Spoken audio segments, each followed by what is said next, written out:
Alam niyo ba, ang isa ko pang iniisip palagi, kung bakit dito, kahit winter na, yung mga, yung mga mantika nila, hindi sila natutulog. Hindi tulad dun sa atin sa Pilipinas, magdamag lang or umulan lang ng konti, yung mantika, pagising mo ng umaga, mahihiya kang magluto at baka maistorbo kasi mga tulog.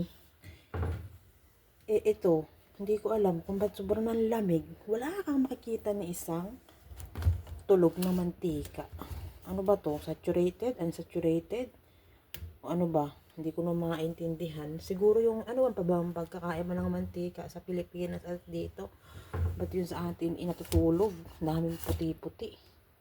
Oh, hindi ko alam. Tamo, patapos paubos ko na yung isa na yan. Hindi ko man lang. Tagal ko na sa Taiwan, lagi kong iniisip. Ba't hindi natutulog yung mantika dito?